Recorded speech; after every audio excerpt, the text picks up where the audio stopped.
কথাবোৰ কম এতিয়া শুনিব নাই তেওঁলোকে এইবোৰ ৰাইজৰ আপত্তি প্ৰথম কথা দ্বিতীয় কথা হ'ল কি 3 কিলোমিটাৰ ৰাস্তা 3 কোটি কিমান টকা বনাওঁতে যদি 3 বছৰ লাগে এই মাননীয় কৰ্মদক্ষ মুখ্যমন্ত্ৰী ডাঙৰীয়া আপোনাৰ আণ্ডাৰত থকা এই ডিপাৰ্টমেণ্টটোৱে কিমান বছৰ হ'লে গোটেই অসমৰ ৰাস্তা পদূলি ভাল কৰিব অনুগ্ৰহ কৰি ক'ব না এই ৰাস্তাৰ ছাত্ৰ ছাত্ৰী বিশেষত 20-25খন গাঁৱৰ ছাত্ৰ ছাত্ৰীসকলে যাবলগীয়া হয় ইয়াত যিটো চৰকাৰী স্বীকৃতি হৈছিলে চৰকাৰৰ দুৰ্যোগী ব্যৱস্থাৰ কাৰণে বন্ধ কৰি দিলে যিসকলে স্বীকৰিবলগীয়া হৈছে আৰু যিখিনি মানুহে এসাঁজ খাই ইসাঁজৰ কাৰণে চিন্তা কৰে তাহাঁতক দুযোৰ কাপোৰৰ প্ৰয়োজন হৈছে প্ৰথম কথা এই ৰাস্তাত পিন্ধি যাবলৈ এযোৰ দ্বিতীয় কথা স্কুল কলেজৰ ইউনিফৰ্ম এযোৰ এয়া হৈছে স্কুল কলেজৰ ছাত্ৰী কেইজনমান যদি গৈ থাকে পিছে পিছে কোনো শিক্ষক এজন আহিব নোৱাৰে সিহঁতি বিপদ সীমাৰ ওপৰলৈকে কাপোৰ কোচাবলগীয়া অৱস্থা হৈছে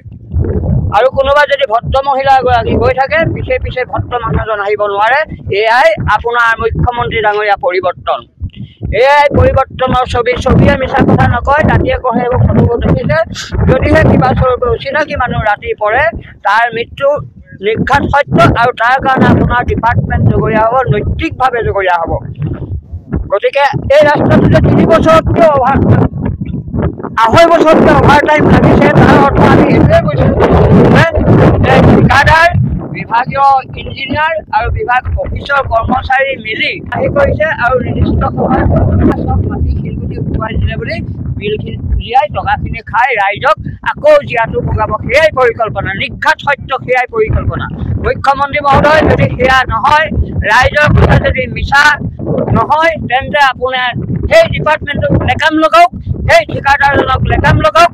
অন্যতি পলমে ৰাইজৰ 20-25খন গাঁৱৰ ৰাইজক যাতায়াতৰ ব্যৱস্থা সুচল কৰক তেতিয়াহে আমি বুজিম আপুনি প্ৰকৃততে কৰ্মদক্ষ মুখ্যমন্ত্ৰী হয়